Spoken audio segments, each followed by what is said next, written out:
ko kay sir. Para mas solid. Nakalak siya. Opo, nakalak. Ilalagay sa on. Na green nyo na po ba yun sa susian? Diba? Yan, green. Hold. Yeah, hold, green. Tapos, pindutin mo na.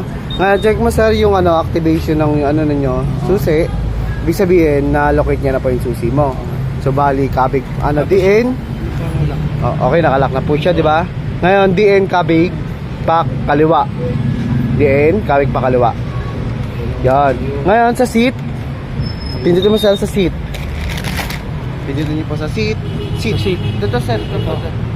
Hindi yan sir, dun sa pindutan. Yan. Yan po, dito siya. Apo, dito yan. Ngayon, sa fuel naman. Pindutin niyo sa fuel. Ayan siya. Okay. Ngayon, start ka na po ng unit. Kabig pa kaliwa ulit. Tapat mo dun sa letter I. Letter I. Apo. Yan. Tapos, hold ng preno. Bali ano na siya. Apo, hold ng preno. Tapos press dito. Apo, dira nyo lang. Kahit wag ka na sir mag-throttle, pwede na po yun. Yan, okay na po siya. Ngayon sir, ito naman sir, ituturo ko sa inyo. Ito po yung nyo, yung takip na ito dyan. Na ito. Para sa, ito po, dito yan. Ngayon, dito ko na lang, baka malaglag. Ngayon sir, dito siya, pero mga po ng susi. Ito yan eh. Apo, para dito yan. Sa lock niya, oy! Apo, ngayon, itapat mo lang siya, diin lang mo lang siya ng pababa. Pababa lang mo lang siya, sir. Yan. Pag nadapat nyo, nababa nyo lang. Ayun na po.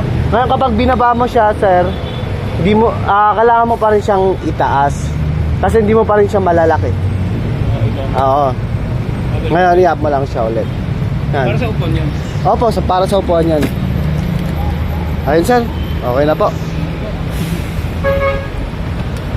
Pati sir, ito yung unit mo. Yun ang papatay.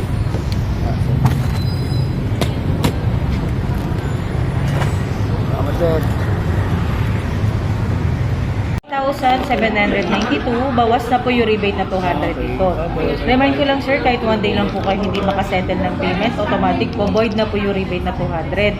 So babalik po siya sir ng ng 8992 plus magkakaroon na po kayo ng penalty charge na 5%. So avoid lang po natin yung late payment para iwas confusion po sa magiging monthly amortization po ninyo. Monthly contractual rate po, bali 4.04%. Ito po yung per annum, per year po. Ito naman sir yung breakdown ng pagbabayaran po ninyo sa loob po ng 24 months. Bibigyan ko po kayo ng copy nito para at least aware and updated po kayo sa payment. Kung mapapansin po ninyo from first payment, 8,792 to last payment po for 2 years, wala po siyang hidden charges. Magkakaroon lang po ng changes. Yun nga po kung kayo ay delayed payment. So ulitin ko po, avoid lang po natin yung late payment. Clarify ko lang po itong zero balance na to. Kailangan niyo po muna tapusin yung kontrata po ninyo kay Sumisho bago po siya mag zero balance. Hindi din po kami last payment pre-sale kagaya po ng ibang dealer. Ulitin ko lang po, amount finance, total interest, total amount po na pagbabayaran po ninyo sa loob po ng 24 months. Signature lang po 1.